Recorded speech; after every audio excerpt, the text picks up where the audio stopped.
Bretagne, France, 20 mai 2020. Bonjour Marc Duguin, Bonjour. comment allez-vous et quel est votre ressenti en ce moment par rapport à tout ce que nous vivons? Moi, je vais bien parce que la maladie, d'abord, je pense l'avoir attrapée pendant un tournage, donc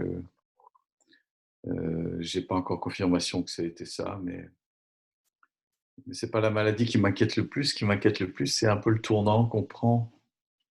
Comment cette civilisation, comment on a vécu tout ça d'un seul coup, cette espèce de mise en résidence surveillée de tout le monde, c'est assez perturbant en fait, plus qu'inquiétant. C'est perturbant parce que il y a quelque chose de l'ordre de l'atteinte à la liberté qui est très fort, heu, pour l'intérêt général, certes, mais c'est quand même une atteinte à la liberté avec le risque, derrière d'une surveillance par le système numérique encore plus fort. Enfin, il y a plein de choses qui se passent et qui sont pas anodines en fait. Et qui arrive à un moment déjà de forte inquiétude sur les 2 sujets qui sont pour moi les sujets, qui me préoccupent, le plus aujourd'hui. Je dis pas forcément littérairement parce que je peux écrire sur autre chose évidemment, je suis pas totalement obsessionnel, mais globalement, c'est quand même, l'urgence climatique et la place que prend le numérique dans nos vies. On va en parler. Et et ces 2 sujets-là sont concernés par ce qui se passe, qu'on le veuille ou non.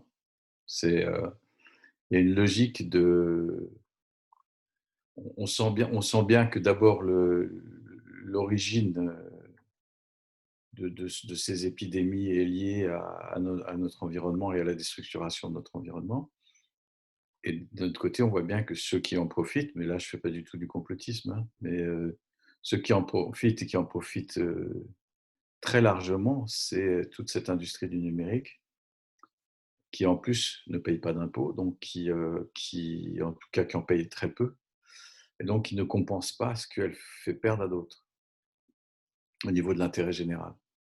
Et ça, c'est des vraies questions. Et évidemment, c'est des questions qui m'intriguent, qui m'intéressent, sur lesquelles je réfléchis, je cherche à réfléchir, et en écrivant aussi d'ailleurs. Vous parlez de l'écriture et justement la littérature et l'écriture sont au centre de votre travail d'écrivain, de votre travail de cinéaste. En quoi est-ce qu'elles vous permettent d'être en adéquation avec vous-même et particulièrement en ces temps inquiétants? Dans quel sens adéquation avec soi-même?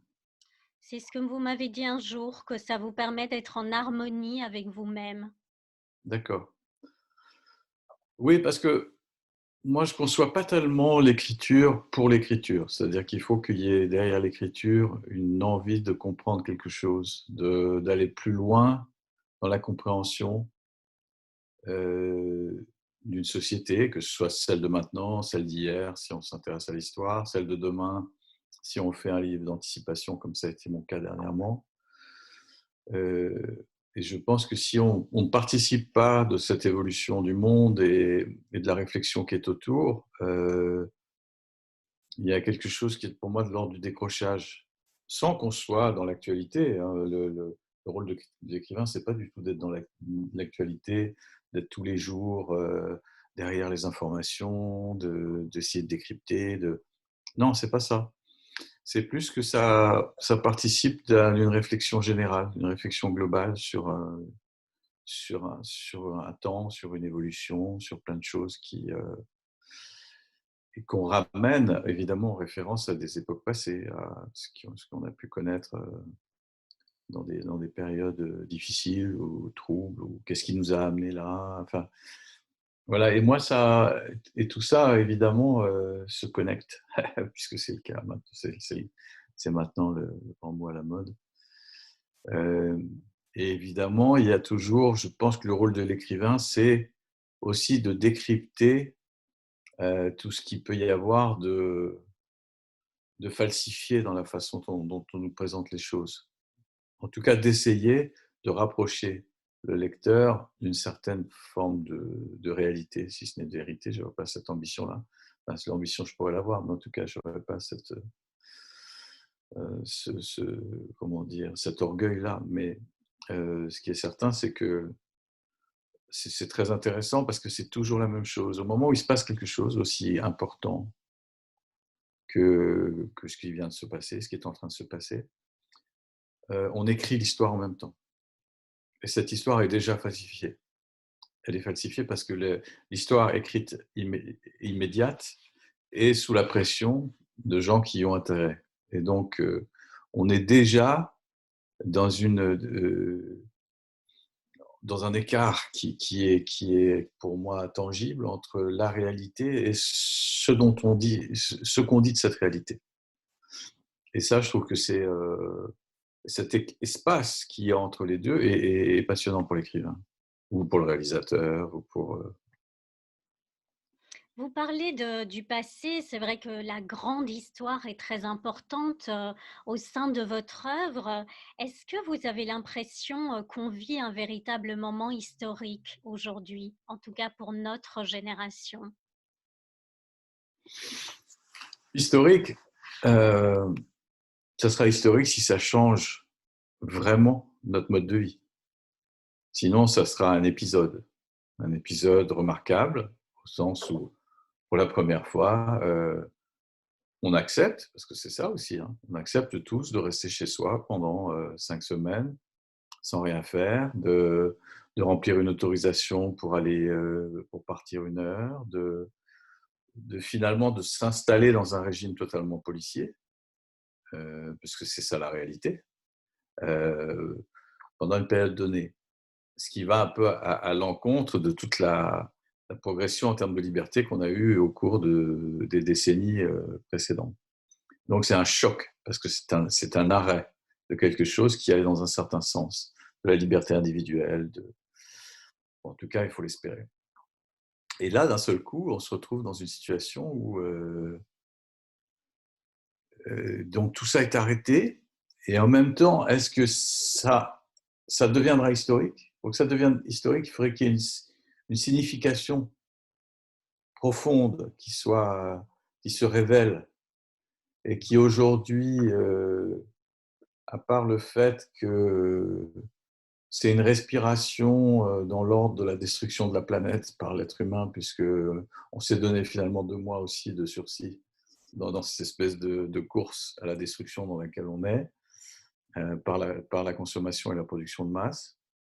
Et en même temps, moi, je ne vois pas de signe d'une révolution après ça, enfin de signe d'une révolution au sens, une révolution de nos comportements. Au contraire, on va nous encourager à consommer encore plus pour faire en sorte que l'économie se redresse. On va se remettre à produire, on va se remettre à polluer, on va se remettre à réduire le champ des espèces sauvages au profit de notre confort. Et donc, il est très probable qu'on n'aura rien compris à ce qui s'est passé. Et donc, en tout cas, ce que je sens moi autour de moi, les gens qui sont autour de moi, leur souhait, c'est que tout redevienne comme avant. C'est pas du tout qu'on change, de dire, tiens, si on en profitait pour changer. C'est souvent comme ça, quand vous tombez malade, vous dites, tiens, j'ai eu le temps de la réflexion, je suis malade. Je me dis, est-ce que finalement, ce serait pas la question, c'est toujours de faire d'un moment négatif, parce que c'est négatif compte tenu des morts qui se sont qui ont été causées par cette maladie. Est-ce que de ce moment négatif, on fait quelque chose de positif? Alors, il y a eu des choses positives de fait, c'est-à-dire que les oiseaux sont mis à chanter, on n'a pas passé de pesticides pendant un certain temps, on n'a pas pollué, enfin voilà, ça c'est positif. En même temps, c'est juste une parenthèse. Donc on aura vécu ça, on aura vécu déjà un monde sans pollution, sans accident de voiture, sans bruit. Déjà, moi je trouve pour un écrivain, ça c'est quelque chose de très précieux quand on vit ça. On vit ce moment où d'un seul coup on ouvre ses fenêtres et il n'y a pas un bruit, il n'y a pas une voiture qui passe, il n'y a pas. Après, ça c'est très personnel et très égoïste aussi, parce qu'il n'y a pas que ça comme considération dans une société. Mais là, je pense je serais étonné personnellement, je serais étonné que ce soit un fait marquant de l'histoire, sauf à se répéter et qu'on se rende compte il y a vraiment, que c'est pas un épiphénomène, que c'est un phénomène de menace, de même qu'une explosion volcanique ou une météorite comme il y a, je crois, 60 millions d'années. Toutes les grandes extinctions ont des causes différentes. Et là, est-ce qu'on on va vers une extinction par les virus et puis, évidemment, on se pose des questions parce que là, on se dit qu'on a eu beaucoup de chance. C'est un virus qui a atteint des gens qui ont déjà une vie derrière eux, qui pour beaucoup étaient déjà malades. Qu'est-ce que ça aurait été si ce virus avait atteint les enfants? Et surtout les enfants, par exemple. Ou s'il avait atteint les enfants et les jeunes adultes en priorité. Donc, ça, en tout cas, ça pose beaucoup de questions. Après, pour répondre à la vôtre, est-ce que ça sera inscrit dans l'histoire? On verra. Il y a un autre thème de prédilection qui revient dans votre œuvre, c'est celle du pouvoir, les arcanes du pouvoir que vous explorez dans plusieurs livres, comme la trilogie que vous avez sortie chez Gallimard, La malédiction d'Edgar, où ils vont tuer Robert Kennedy. Qu'est-ce que cette crise nous révèle des arcanes du pouvoir, que ce soit en France ou aux États-Unis? En France, aux États-Unis et en Chine. Parce tout est parti de Chine dans un modèle. Euh, c'est très intéressant. Et d'ailleurs, je travaille là en ce moment sur la question parce que apparemment, la fable selon laquelle tout serait parti de quelqu'un qui aurait mangé du pangolin, lequel pangolin aurait été mordu par une chauve-souris, je pense que cette fable commence à s'émousser un peu. Et on a de plus en plus la conviction que ce virus est parti d'un laboratoire qui travaillait sur ce type de virus, que cette fuite n'était pas volontaire, que c'est probablement voilà, une erreur. Euh, Mais évidemment, en termes de pouvoir, ça dit beaucoup sur la circulation de l'information. C'est-à-dire qu'aujourd'hui, les Chinois, par exemple, ont montré que euh, très longtemps, les Français espéraient, enfin les Français et d'autres d'ailleurs, faisaient le pari que les Chinois allaient la Chine allait devenir une démocratie exactement comme la nôtre, avec une transparence en tout cas supérieure à celle qu'ils ont aujourd'hui. Et puis finalement, non. On s'est rendu compte et ils ont montré que ce système autoritaire était assez efficace, puisque si on en croit les chiffres, en nombre de morts, ils s'en sortent beaucoup mieux que nous par rapport à leur population, dans des proportions gigantesques. La différence est phénoménale. Si on considère, je ne sais plus quels sont les derniers chiffres, mais 8 000 morts en Chine contre 30 000 en France, alors que la population chinoise est d'1,5 milliard et nous de 70 millions, c'est totalement dément. Sauf qu'on n'est pas certain que les chiffres soient vraiment les bons chiffres. Donc ça dit beaucoup sur. C'est vrai que cette pandémie dit beaucoup sur les uns sur les autres. Elle dit beaucoup sur la Chine qui reste une dictature. Elle dit beaucoup sur les États-Unis qui est devenu un pays délirant, totalement délirant, avec un bouffon à sa tête qui est, à mon avis, beaucoup plus intelligent qu'on ne le pense. C'est surtout beaucoup plus cynique. Euh, et donc, ça dit sur l'état du monde, c'est-à-dire qu'aujourd'hui, ce qui est très inquiétant. Je suis plus inquiet par le fait d'avoir à la tête du Brésil Bolsonaro et d'avoir Trump à la tête des États-Unis que par le coronavirus lui-même, parce que les conséquences de la pollution dans le monde sont très, très, très largement supérieures à celles du coronavirus. Donc, c'est toujours la même chose. Il ne faut pas qu'un sujet en chasse un autre et en éclipse un autre. Et c'est pour ça que je suis très, très méfiant sur espèce de. Je suis toujours très gêné quand un sujet comme ça dévore l'actualité, et puis on ne parle plus que de ça, on ne parle plus que, surtout dans une configuration qui tendrait toujours à prouver que nous ne sommes que des victimes. Or, je pense qu'on a notre part de responsabilité dans tout.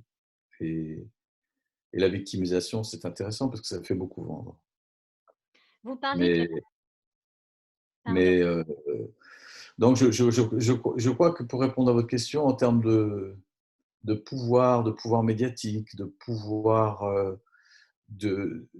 des intérêts privés par rapport aux intérêts publics, qui sont une réalité aussi de nos démocraties, où l'intérêt public, jusque-là, avait beaucoup perdu par rapport aux intérêts privés. Bah, tout ça est en train de se réajuster. Donc là, il se passe quelque chose à observer. Vous parlez de responsabilité. C'est vrai que vous m'avez dit un jour que celle des écrivains, c'est d'être constamment un contre-pouvoir pour détricoter la vérité, pour peu qu'elle existe, évidemment. Et c'est vrai que vous posiez notamment cette question dans L'Homme nu, la dictature invisible du numérique que vous évoquiez il y a un instant, que vous avez écrit avec Christophe Labbé chez Robert Laffont. En quoi est-ce que les écrivains vont s'emparer, peut-être plus tard, de cette crise du coronavirus et essayer de l'éclairer sous un autre jour? C'est toujours pareil, c'est-à-dire que dès le moment où les écrivains, comme certains journalistes, pas tous les journalistes, font partie d'un contre-pouvoir, il faut l'exercer. Et pour l'exercer, il faut travailler, essayer de comprendre, réfléchir, et ne pas être dans ce qui est aujourd'hui un peu la mode grâce aux réseaux sociaux, la réaction immédiate, et pas tomber dans la futilité non plus qui est comme certains journaux de confinement qui peuvent être assez affligeants, où juste on raconte comment on épluche ses pommes de terre et comment d'un seul coup on a redécouvert ses enfants. Donc tout ça est très, tout ça est très, très intéressant et je pense que ce rôle, on doit le mener avec beaucoup d'objectivité, c'est-à-dire faire un travail, et ce travail, je pense qu'il va demander beaucoup de recul. Il va demander du recul, si tant est qu'il y ait vraiment des choses extraordinaires à découvrir, pas non plus être dans une paranoïa. Donc c'est plus comment notre société évolue, et c'est vrai qu'elle a une tendance, moi j'observe, une espèce de, surtout en France, une espèce de crispation régulière comme ça, qui est la crispation euh, autour des gilets jaunes, la crispation autour des retraites, la crispation autour du Covid. Et on se dit ce sujet, c'est pour ça que tout à l'heure dans votre question, est-ce qu'il y aura encore des conséquences, etc. On ne sait pas parce que aujourd'hui un sujet en chasse un autre en permanence. C'est une sorte de... Et on se dit, bon, voilà, on aura vécu le Covid, mais peut-être qu'à la fin de l'année, sauf si les conséquences économiques sont telles qu'on est obligé de continuer à en parler, mais si les conséquences économiques étaient moins importantes que ce qu'on croyait, par exemple, on passera à autre chose. Ce qui est intéressant aussi dans votre œuvre, c'est que vous sondez souvent les racines du mal, qu'elles soient au sein des systèmes politiques ou des individus. Quel miroir nous tend ce coronavirus, cette crise-là que nous traversons actuellement, et quel miroir est-ce qu'elle vous a renvoyé à vous-même? Bah, je crois que le miroir, c'est le miroir de la fragilité, en fait. C'est-à-dire que nous, les civilisations industrielles, on vit dans une sorte de névrose obsessionnelle, d'abord de la consommation, du matérialisme, et surtout dans un syndrome de la toute-puissance. C'est-à-dire que la science fait que ne peut rien nous arriver. Un jour, on vaincra la mort. Moi, j'ai écrit là-dessus. Voilà, un jour, on sera Dieu. Que finalement, on est l'être élu, on n'est pas élu pour être l'homme, on est élu pour être Dieu.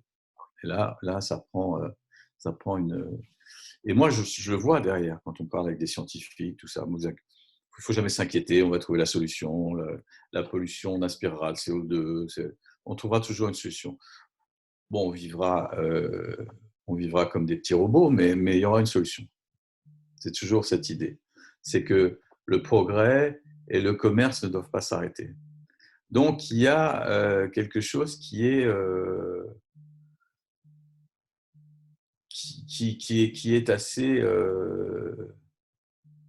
assez pervers derrière tout ça. Enfin, il y a quelque chose de... Et moi, je crois que finalement, c'est pervers parce qu'il y a toujours l'idée que le système ne doit pas changer. C'est-à-dire qu'on ne veut pas que le système change. On ne veut pas qu'il y ait plus de spiritualité. On ne veut pas qu'il y ait une plus grande connaissance de soi par les individus. On ne veut pas que... Et, et finalement, on est toujours dans la connaissance, la technologie pour la solution à tout. Là, on attend le vaccin, on attend le médicament miracle, sans se poser vraiment la question de pourquoi, du pourquoi de ces virus. Et donc, moi, je trouve que ça renvoie à une grande fragilité, c'est-à-dire que c'est peut-être pas mal en termes de modestie, voilà, sur le fait que la toute-puissance humaine, elle est très relative et elle peut être balayée en très peu de temps. Peut-être pas avec un virus, peut-être avec un virus. Il ne faut jamais oublier que Louis XI, dans son enfance, a connu une France qui a perdu la moitié de sa population suite à une épidémie. C'est-à-dire qu'une personne sur deux est morte. Alors maintenant, on pense que c'est tellement loin, que ça ne peut pas arriver. Ben si, ça peut arriver. Voilà, on n'est pas du tout ces êtres. On a voulu dominer la nature, on a voulu la saccager, on a fait tout ce qu'il fallait, mais maintenant, il faut se poser des vraies questions. Et c'est ça que chaque crise apporte. Et je trouve ça intéressant, finalement, de ce point de vue-là. Toutes ces questions, vous les abordez, pour ceux qui ne l'auraient pas encore lu, dans votre dernier roman qui s'appelle Transparence aux éditions, Gallimard. Et là, tout de suite, vous évoquiez, l'enfance et c'est vrai que dans votre enfance, vous avez été, fortement marquée par la figure, de votre grand-père qui faisait partie, de ceux qu'on appelait les gueules cassées de la Grande Guerre. Qu'est-ce que cet homme, ce survivant, ce grand-père que vous aimiez tant, vous a appris sur la survie et le sens de la vie? Il m'a appris beaucoup, et pas seulement lui, parce qu'il y a eu mon père aussi qui a été un grand invalide suite à un virus, justement, qui a contracté le virus de la polio. Et c'est vrai que ma première réaction, quand il y a eu le confinement, où tout le monde voyait sorte de dramaturgie en disant, je ne parle pas de la maladie, hein, mais je parle du confinement lui-même. On va être confiné, on va plus pouvoir bouger, etc. Et moi, j'ai quand même, ça me met pas au-dessus des autres, hein, pas du tout, mais j'ai le souvenir que mon grand-père a passé 5 ans à l'hôpital sans en sortir. Donc ça, j'appelle ça un confinement. J'ai le souvenir que mon père a passé 3 ans à faire ses études dans un hôpital aussi, entre deux opérations. Et je me suis dit, bon, s'il y a 2 mois de confinement, c'est quand même pas la fin du monde. Donc déjà, si vous voulez, par rapport à une situation comme ça, il faut toujours se dire qu'il y a bien pire autour de nous, même si par moments c'est compliqué, même si par moments on a envie de s'évader, même si, bien sûr, tout ça c'est compréhensible, mais il faut quand même relativiser. C'est toujours l'idée aussi qui moi, est une idée qui m'inquiète. C'est ce que je disais tout à l'heure, c'est la question de la victimisation permanente. C'est-à-dire qu'on est... j'ai l'impression que toutes les lâchetés sont permises aussi. C'est-à-dire le fait à chaque fois, on est des victimes. On a l'impression, quand on écoute les informations, que finalement, on n'est une juxtaposition, un amoncellement de victimes en permanence. Mais je pense qu'on peut aussi réagir. Alors après, chacun fait selon ses besoins et ses capacités. Mais moi, pour répondre à votre question, ça m'a déjà donné, évidemment, et j'en parle d'ailleurs dans un livre que je suis en train d'écrire, les blessures de mon grand-père et la maladie de mon père, m'ont donné évidemment une distance par rapport aux choses, comme peuvent l'avoir les gens, c'est pas mon cas, mais les gens qui ont été très malades. Mais donc, eux m'ont appris ça, ils m'ont appris cette distance. On ne peut pas être le même quand on a passé 3 ou 5 ans dans un hôpital et quelqu'un qui, toute sa vie, a été en pleine santé. Donc, surtout quand c'est suite à la guerre ou c'est suite à un virus pour mon père. Et donc, moi, j'avais le souvenir de ce virus qui avait paralysé mon père. Et donc j'ai trouvé que j'ai pas trouvé que le confinement était quelque chose de si, extraordinaire que ça, en dehors de ses conséquences sociales et tout ça. Mais personnellement, ça ne m'a pas affecté à cause de ça. Eh bien, merci beaucoup, Marc Duguin, pour ce beau témoignage et surtout, Merci. portez-vous bien. Oui, merci beaucoup et à Au bientôt. À bientôt, au revoir. Au revoir.